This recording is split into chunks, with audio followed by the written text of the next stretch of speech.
Assalamualaikum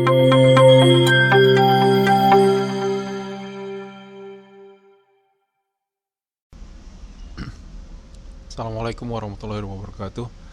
Eh, ini adalah pengantar pendahuluan dari perkuliahan program perangkat mobile.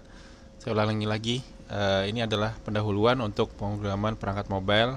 Pertemuan pertama yang ya kita bikin santai dulu lah, paling enggak kalian bisa install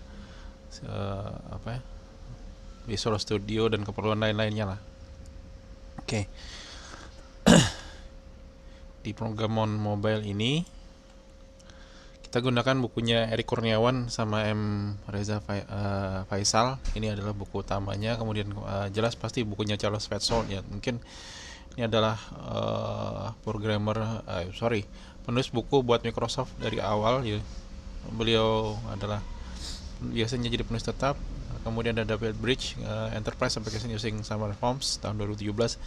Kemudian ada bukunya Dan Hermes, Nina sama Mas Lomi. Nah ini bukunya, jadi mungkin sedikit tertolong karena ini adalah buku bahasa Indonesia. Jadi kalian bisa mungkin baca lebih tenang gitu ya. Kemudian buku tambahannya ada bukunya dari Ed Snyder, Mastering Summer Forms, sama Daniel Henriques Summer Form Project. Jadi ini mungkin kayak contoh-contoh template, dan satu ada buku lagi tambahan di situ lumayan banyak sih gitu. Nanti kita buka filenya. Nah IDE, karena program perangkat mobile semester ini saya janjikan kita gunakan Xamarin Forms. Jadi ketika buat satu aplikasi bisa buat Android, kemudian juga bisa buat iOS gitu ya. iPhone mungkin ya seperti itu. Kemudian juga bisa untuk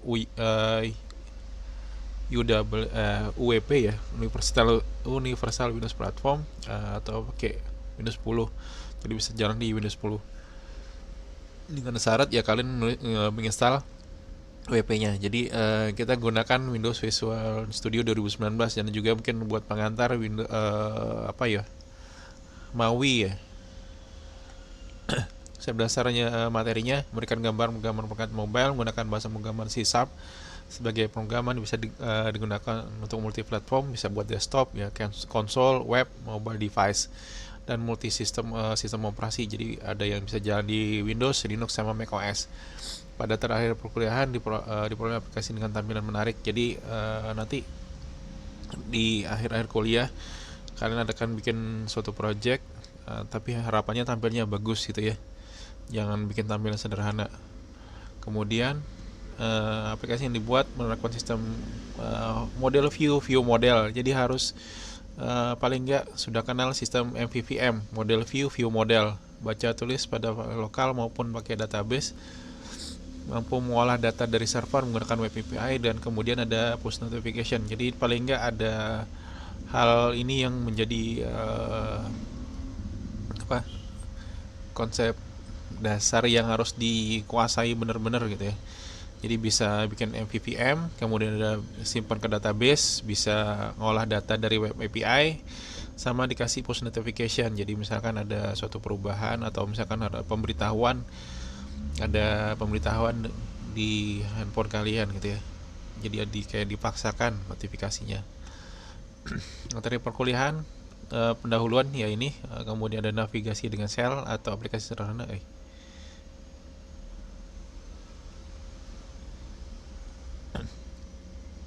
Navigasi dengan shell, interface dengan SAML, model view model, baca tulis file, kemudian ada baca tulis file dan database.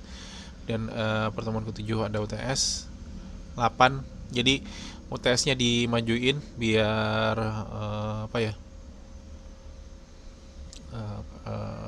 ini mungkin ada perubahan. Ini materi perkuliahan garis besarnya sih gitu ya. Dibuat UTS-nya lebih cepat. Jadi paling ya mungkin isinya di quiz atau gimana ya. Jadi biarkan langsung harus review perkuliahannya. Jadi di pertemuan ke-7 sudah UTS. Di ke-8 ada pengantar web API, kemudian ada Xamarin Essential, kemudian ada push notification. Nah, nanti di pertemuan 10 11 12 kalian harus buat aplikasi dengan tampilan yang menarik. Jadi bukan aplikasi mobile yang seperti Windows desktop, apa ya, yang sederhana banget. Ya, di sini kita coba menggunakan tampilannya biar bagus. Nah, 13, 14, 15 ini adalah astaga, berarti 16 harusnya ya. Iya, mungkin ini dinaikkan jadi 12, 13, 14, 15, 16. Pokoknya nanti ada tugas besar, final project, kemudian sampai presentasinya. Jadi kita nggak ada UAS, UAS-nya diganti dengan presentasi tugasnya. Membuat aplikasi Android, ya mungkin kalau nggak menggunakan akses web API buat ngambil data, bisa jadi nanti nyimpen di database lokal. Ya, untuk instalasinya jangan lupa di Visual Studio. Kemudian juga pengujian Visual Studio untuk program mobile. Jadi ini jangan lupa gitu ya. Oke, ini nanti apa? Saya stop dulu. Buat instalasi gimana ya? Yang jelas kalian harus menggunakan Visual Studio 2019.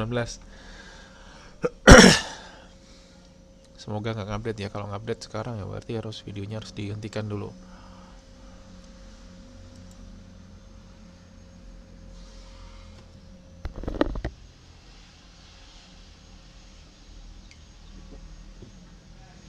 Nah, jelas. Ini ya.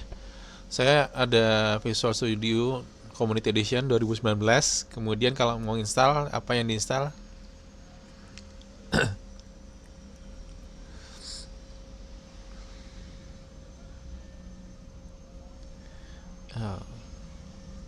Sambil nunggu ya.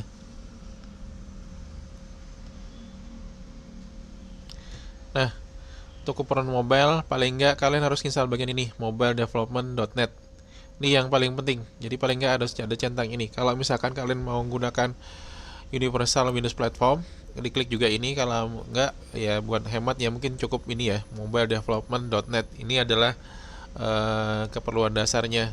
Sisanya mungkin kalian mau tambahin, misalkan ada yang mau nambahin pakai ASP, silakan. Tapi yang jelas fokusnya ada di mobiledevelopment.net. Itu jadi habis diinstal, silakan coba dulu.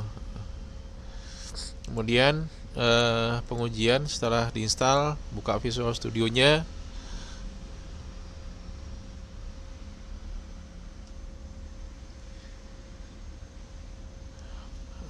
Continue without code ya. Apa yang harus diperiksa biasanya?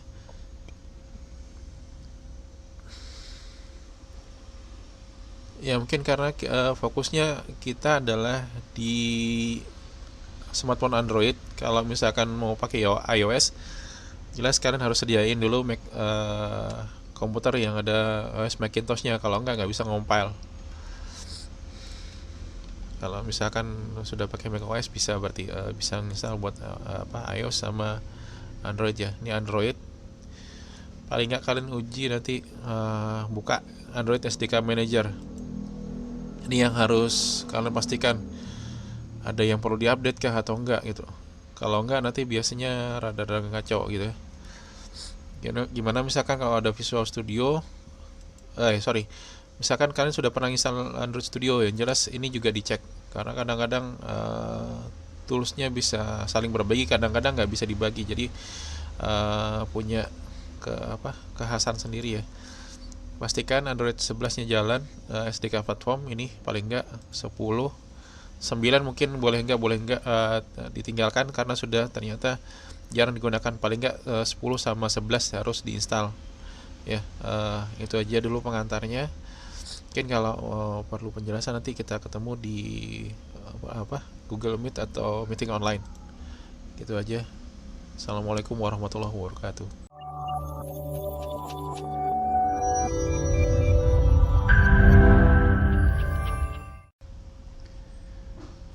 Balik lagi ke mana, ke videonya. Ya, kita harusnya kuliah 16 minggu. Kemudian di sini saya lupa ternyata saya lupa nambahkan ada aplikasi sederhana. Jadi pendahuluan biasa, kemudian ada aplikasi sederhana, baru nanti ada navigasi dengan shell ya. Jadi sebelum navigasi dengan Shell ada aplikasi sederhana dulu yang kita buat. Nah baru karena tambah satu materi berarti nanti pas, jadi UTS tetap di pertemuan ke-8 dan UAS kita ganti dengan tugas besar final.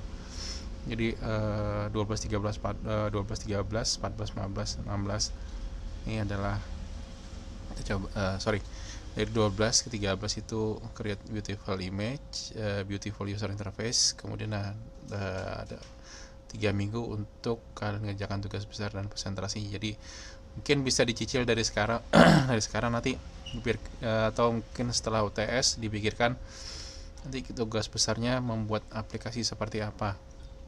Yang jelas ada unsur bahwa tampilnya harus menarik lah gitu ya, jangan sembarangan, karena kita bekerja di mobile kan kayak sama kayak web gitu ya, tampilnya bagus, bukan ya asal-asalan. Jadi dengan penambahan tadi ada aplikasi sederhana, jadi pas semua jadi 16 SKS. Itu aja koreksi dari saya, kita akhiri.